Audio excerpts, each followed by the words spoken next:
like that.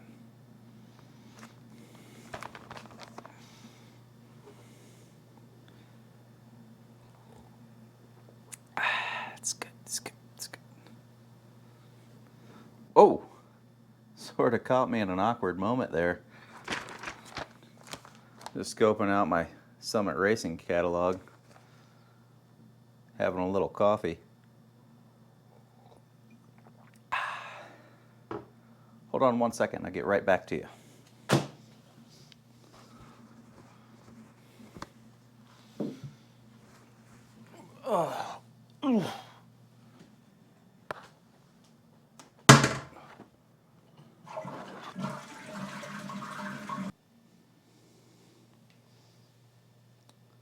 Oh yeah, the poop deck. This beauty right here, denoted the poop deck, is an appropriate term because it is an elevated platform with a toilet raised on it, i.e. the poop deck. This toilet was installed as a spare backup when the other toilet was out of service, and it has some strange plumbing here kind of out in the middle of nowhere. That's because this did run over and catch the old main trunk that was that way on the other wall of the house. So that was just a temporary fix until everything upstairs was taken care of. Now we want to move this in a more convenient / permanent location, which is going to be over in this area here, except turned 90 degrees. While we're doing that, we're going to lower this as much as possible so it'll be a lower poop deck. Much like everything else that I do, I am not a professional plumber. You can use my advice and watch this video, but I'm sure if a professional plumber tunes in, he's going to say, "You're doing it all wrong." Well, we're going to try our hand out of here and give it our best. So this is the auxiliary line that was installed. This line comes out of the main trunk over there. That goes out to the sewer line. Comes over here and it Y's out. This Y did extend all the way over there, as I mentioned, to the back wall and caught the old sewer line from the upstairs, which has long been since removed. This line behind me here is the new sewer line that captures what was once fed here. So now what we want to do is cut this and manipulate this such that we can get this as low as possible. A lot of people don't understand when your sewer pipe isn't in the floor as this one is. Let's see. It's approximately 13 inches to the center line of the pipe where it goes through the block wall. With that, you could not put a toilet directly on the floor unless you have a macerating toilet that pumps the sewage up to get it out the wall. So that's an important point to note. We have this raised platform so we can avoid having to have a macerating toilet here. But with the basement height as tall as it is, this platform is a little bit too tall, and that was required because it was so far to my left. So we're going to accomplish two things here. We're going to rotate the entire platform and the toilet, bring it as far this way as possible, and then lower it as much as possible so we can reduce the height of the platform. While we're doing that, we're going to install a brand new toilet. This is a round bowl. It's really old and kind of funky. We're going to get that out of here and put this brand new Mansfield branded elongated bowl on. Stick with us. I'll show you what we're going to get into and how we're going to do it. To do this, I purchased a brand new toilet. I have a Mansfield branded toilet here, made in America. Came as a kit from Lowe's. It might be like a custom to Lowe's kit, but it's basically a comfort height. They call it Summit, with a 3-inch flapper valve on the flush.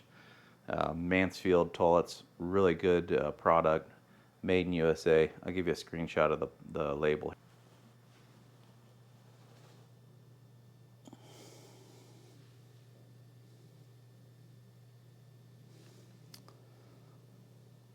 Made in USA.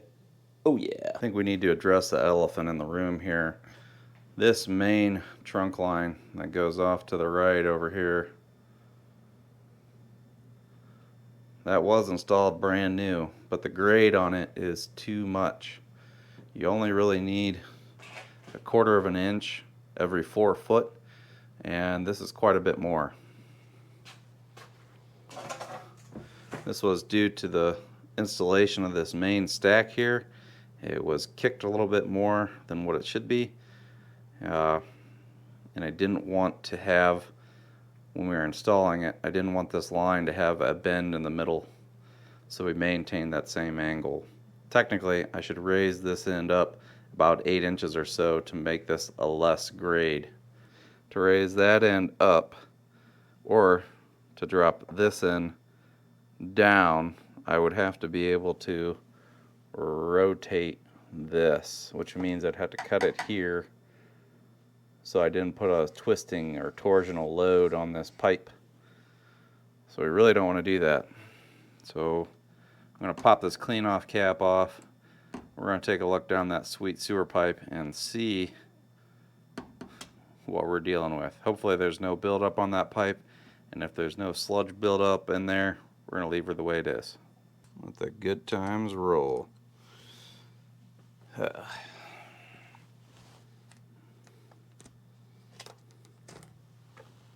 Yummy. I'm actually pleasantly surprised. You don't hear that often when you look down sewer pipes, but there's very little residue in there. Nothing that's concerning, just a little bit of staining. So we're going to go ahead and keep the largest amount of residue here is on the end, and that's not because of the grade, that's just from splashing up and staying up here, but yeah, that doesn't look too hateful at all. Let's get this cap back on there for somebody flushes a toilet upstairs. I don't like dealing with poop. Step 1, make sure you have all your plumbing fittings before you start cutting into your sewer line. I, on the table behind me, have multiple fittings. I should have more than I need, at least I hope I have more than I need. So we're going to take some fittings here off this big pile, lay them out, and kind of plan our attack before we go dicing into that stink pipe over there.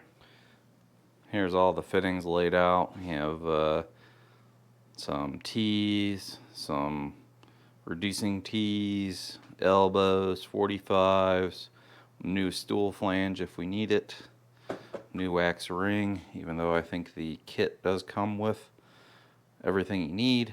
It's always nice to have spare parts. I have new bolt kit for the flange, some stainless steel hardware. Let's lay all this piping out and get started. Down here, I'm going to cut the main stack back here, put in a new T, sanitary T, and then bring up another vertical stack because I do have some other plumbing for another bathroom that's going over there that will need tied into this. So I do need another port. That's why we're going to put this in. Otherwise, you could just cut it over here and start shooting up this way. Another reason why we're cutting it back there is this elbow here does kind of jog upward, which will increase our height. So if we start way back there at the main line, we can get it as low as possible. I was going to go ahead and start cutting into the main trunk down there, but I'm going to hold off on that just because I don't know the exact height and the position from in and out of the wall. I want to be ready once that's cut so I can glue in the new pieces immediately, so we don't have any delay in functionality from the facilities upstairs. So what I'm going to do is remove this cap, remove this flex joint, and move this cap to this flex joint, and we'll start disassembling the old poop deck toilet over here. That way we can get it spun around in position, see where our plumbing needs to go. Time out, make sure you flush the toilet with the water off so you can get it all out before you do this. These Fernco couplings really are your friend in a plumbing emergency. As you can see, we used them quite a bit here. And this temporarily use sit-up, which has been here for a long time. Okay.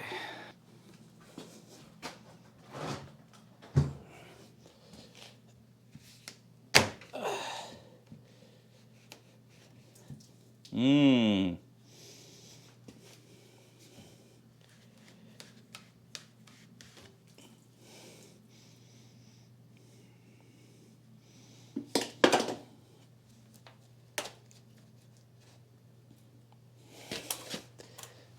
It's actually not that bad. So now we should be able to get everything in position without limiting the functionality of the upstairs facilities.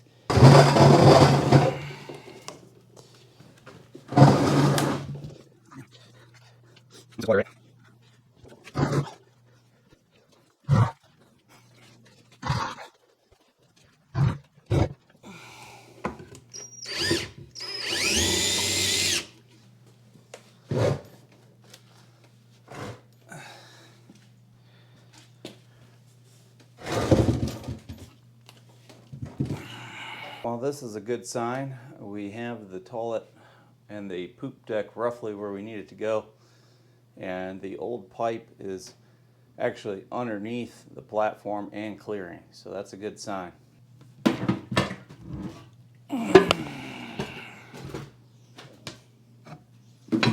Woo! About fell. It doesn't appear that our wax ring was leaking, which you never want your wax ring to leak. If your wax ring leaks, it'll rot out your floor. Here's the wax ring with the rubber insert to help guide stuff from the commode down the pipe.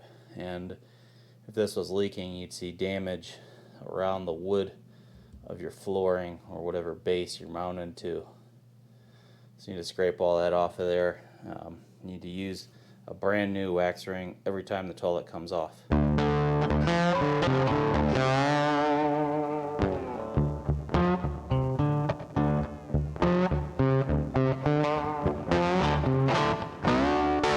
Now don't be alarmed here, all this brown stuff is just wax. If you've never done this before, you always have the wax.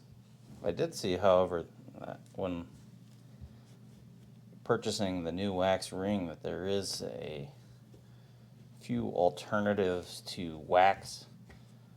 I don't know if they're plastic or rubber or what they are, but I don't know. This is one of those why fix it if it isn't broken kind of things. This is the flange that I would normally use. It's all PVC.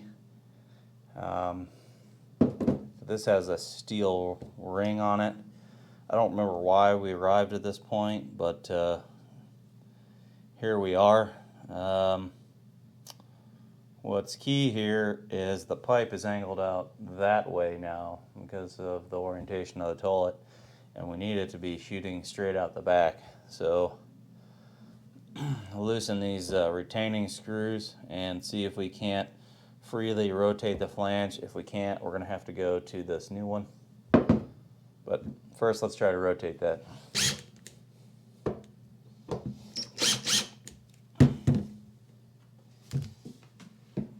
Oh yeah, she's loose now. I got one of my favorite new to me tools, which is an oscillating tool. If you don't have one of these, get one. Doesn't matter the brand, they're awesome. I just started using them the last couple of years, and there's so many uses. So I cleaned up the pipe here and had a little bit of paint on it. We're going to go ahead and lop it off right around here using our oscillating tool. And I also put a bin over the sump pump pit here to try to catch all the shavings.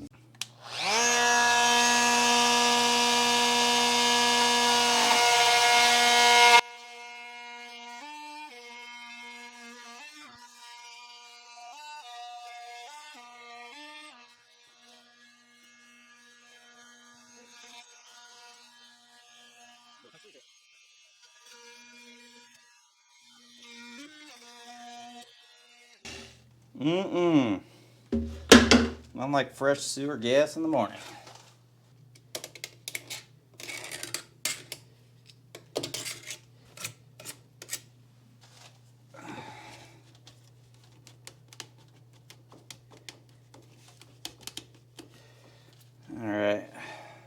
tar on me. Need to go find the glue. In an effort to make things as complicated as possible, I also will be installing this wash tub utility sink. These things are great to have in your basement, especially when you need to clean some dirty things out, paint brushes, fill up a small bucket, just clean things you wouldn't normally want in your kitchen sink. So these are great to have. I have had this for several years and have yet to install it. Today is the day. It's a Musty brand Utilitub combo.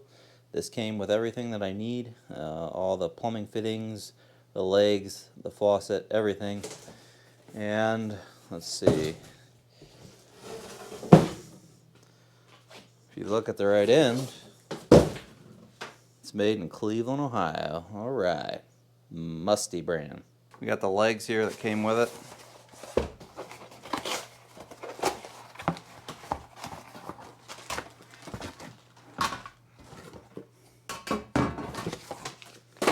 Tap all these in with a block of wood real quick.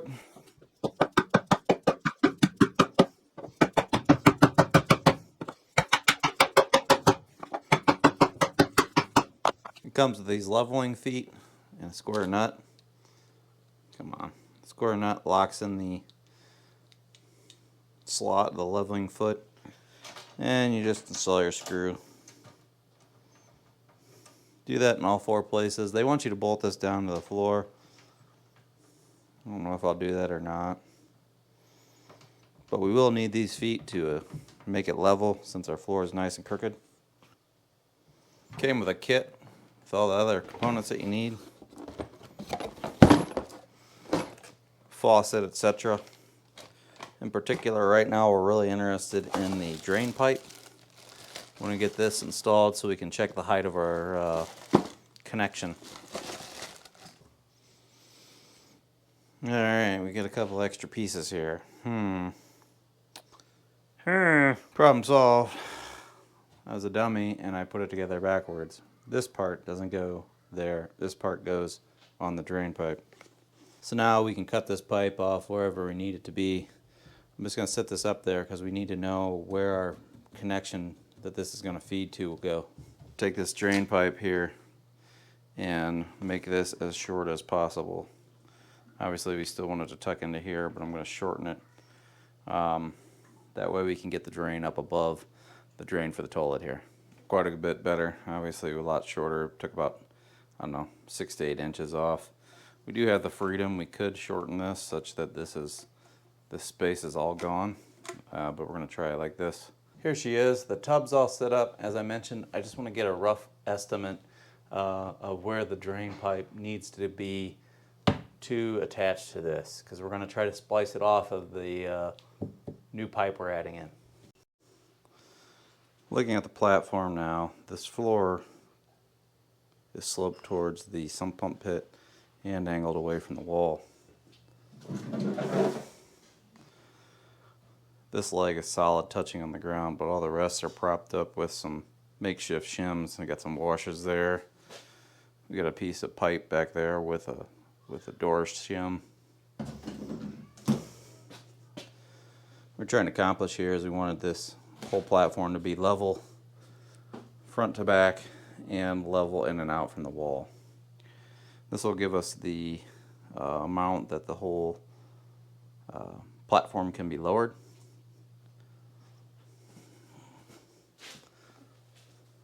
So I initially did this so I could tell how far down the whole thing can go, because I needed a level to gauge the pipe in the back. I'll show you that in a minute. But once we have that number, I'll cut off that amount that we want to lower it on that leg. I'll cut off that amount less the spacers on this side, and then on the back corner there, I'll cut off the leg less the amount of spacers there. So it should get us really close to level, and the easy way to do it. We know what 1/4 inch on 4 foot level is. Raise the pipe. I'm going to give it just a little extra in case I'm off measuring or cutting. Then I'm going to measure from the bottom of the pipe to this 45 fitting here.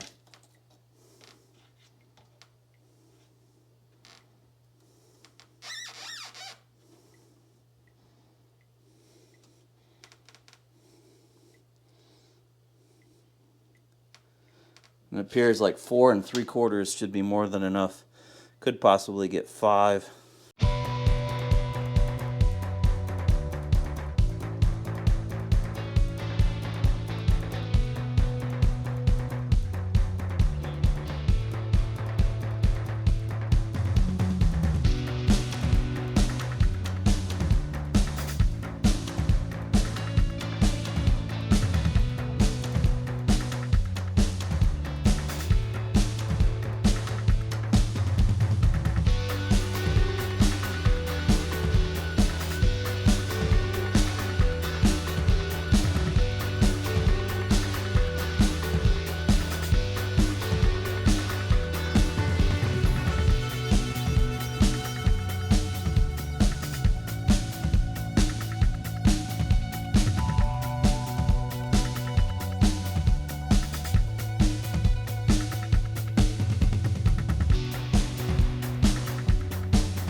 So most important part that I picked up was these 22.5-degree elbows for 3-inch pipe. I have one regular traditional 22.5 elbow and one street L 22.5-degree elbow. We got it hooked up with that rubber Fernco coupling, but it was binding a little bit, and it's holding it off the wall about 2.5 to 3 inches more than what we were originally intended. So hopefully these will help us one, alleviate stress on the coupling where the rubber joint is, and also allow us to shove it back over where we originally intended it to be. So let's take that coupling loose, slide it out, test fit this on there, see what she's going to do. Here's where we're at, the never-ending joys of plumbing. So I put that street elbow on the other side, on the main pipe to the toilet side, the rubber Fernco coupling, and then our T. Now, that allowed us to get it closer to the wall. Everything looks good there. We're within about 1/2 inch of where we originally planned, but now we're too far that way, so we're going to have to make some adjustments here and test fit again. Looks like we need to come back this way about 2 3/4 inch. Here we go.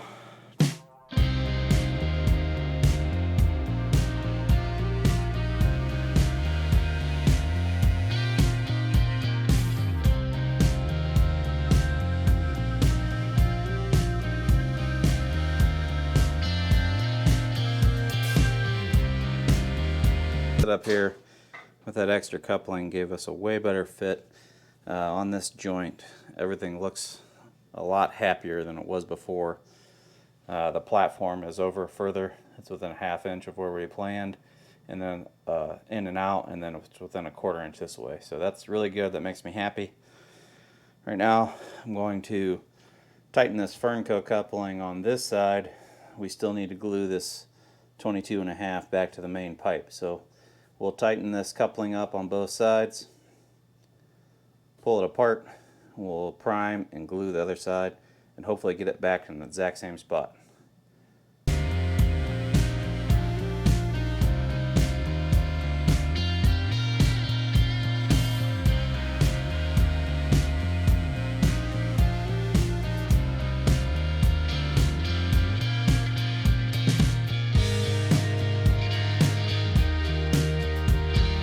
got the main line hooked up to the sewer pipe here. Now we're just trying to get the little side kick off, the 1.5 inches, to come over here to go up the wall to feed our, or to drain our sink.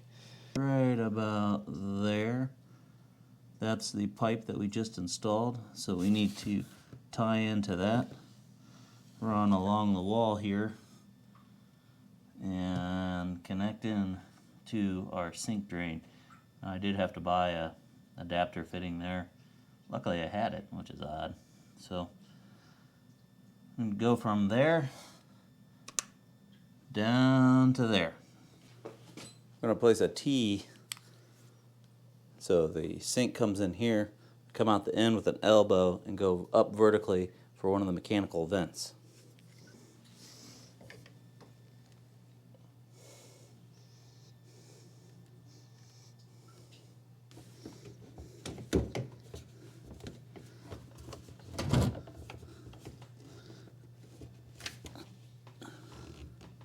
It's been a really fun and exciting journey so far. We had 2 trips to the plumbing store, Lowe's. We had to hook up the main sewer line for the toilet, not once but twice. We had to do a little bit of reconfiguring there, if you saw it. And now I think we're finally at the last glue joint here for this project. At least I hope so. This is going to complete the sewer drain line portion of this project. The rest of it's going to be water feed lines for the tank and the hot and the cold for the faucet. Let's wrap this thing up.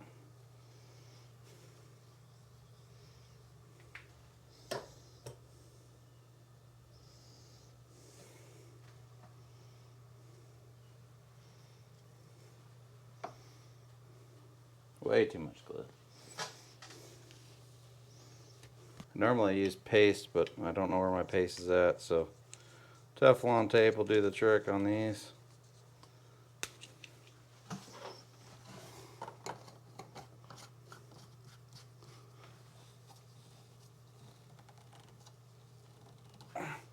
And voila! So this flange is a little bit different than the plastic one I showed you earlier. It has a steel ring on the outside with a plastic middle that is held down by this steel ring.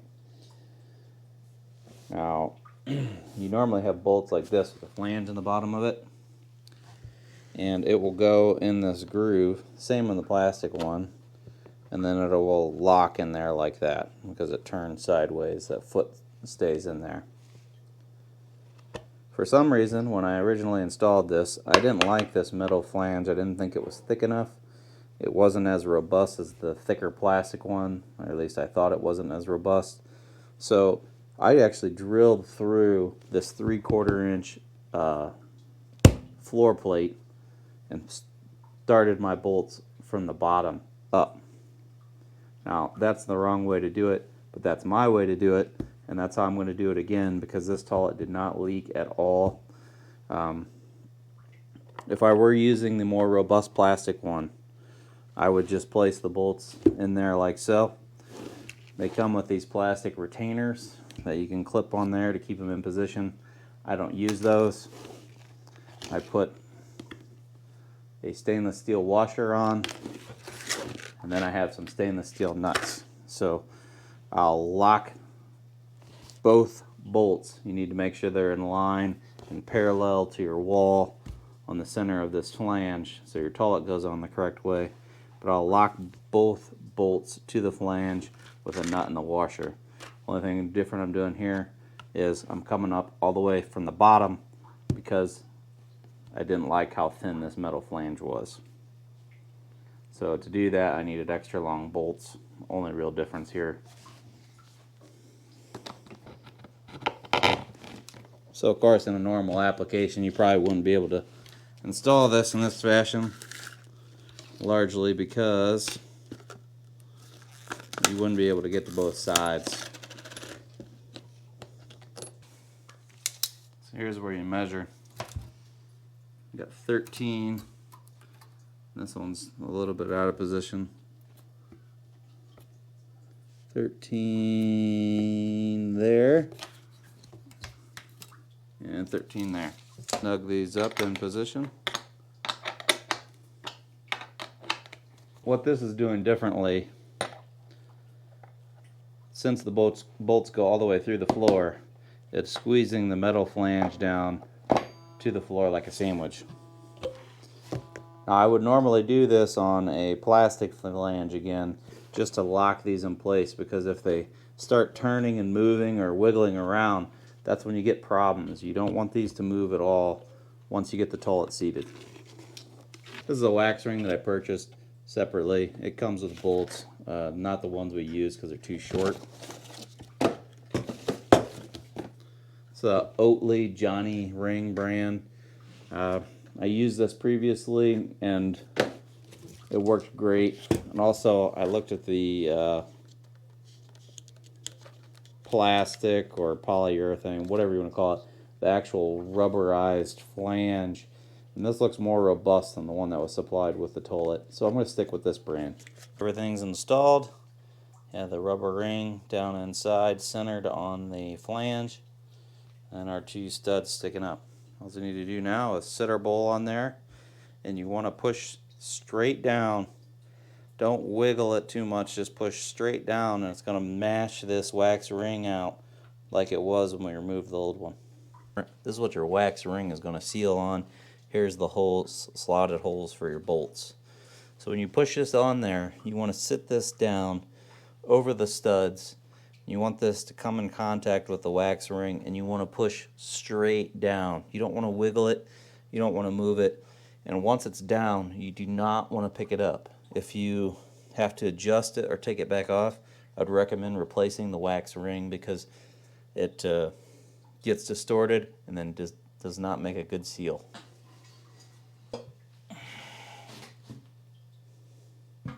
Line it up with your bolts.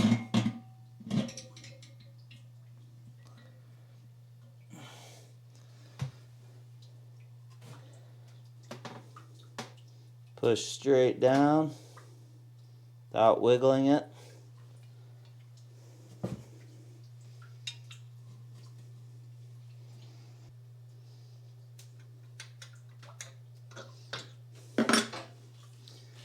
Now with these bolts also, you want to tighten them evenly, but you don't want to get too crazy with it, because you'll rip your bolt right through that flange and or risk breaking your tullet bowl.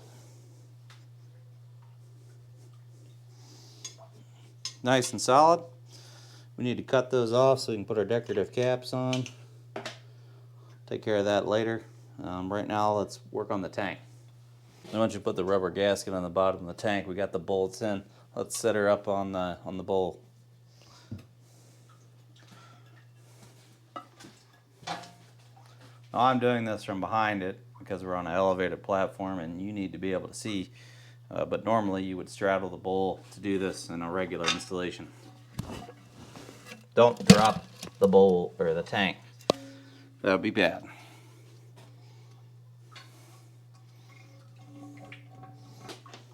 Oh, these little threaded nuts, you thread on plastic.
Swabbing the old poop deck. We got the new toilet installed. We got the sink drain hooked up. We didn't get the feed lines to it yet. We're going to try to redo. We got kind of a mess here. This feed line I mentioned earlier for the tank, it was just a quick, easy solution. This is not permanent. So if you're looking at it and saying, what in the world are you doing? You're right. It needs a little bit more attention and maybe arrange it a little bit better than what it is. Let's crank this water up, see what's going to happen. Ah, man. Yeah, the shower was left on. Whoopsie. Can't clean the floor a little.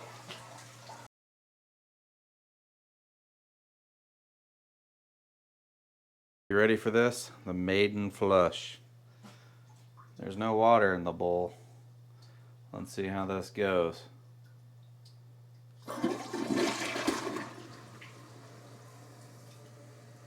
Flush number 2.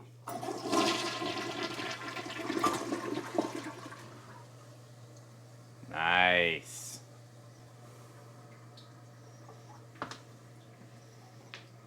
And a little applause for the slow close.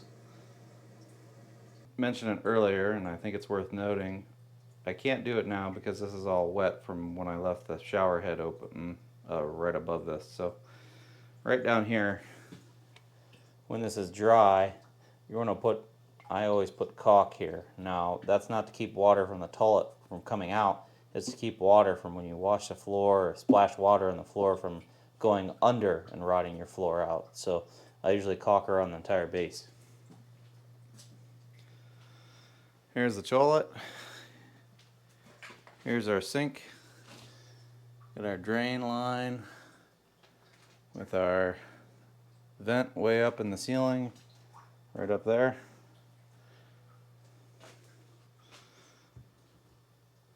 Here's our drain pipe going over there.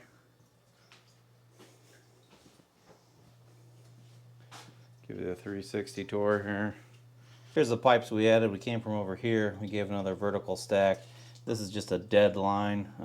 We need to put an up kick on it and then go over to the wall. Here's the Y we added. That's for the sink. And then there's the bottom of the toilet. Oh, left a screwdriver down there. Nice. I gotta get on this thing and try it out. If you like this video, don't forget to give me a thumbs up. Leave your questions and your comments in that section below. And don't forget to tickle that subscribe button on your way out. Thanks for watching, everyone.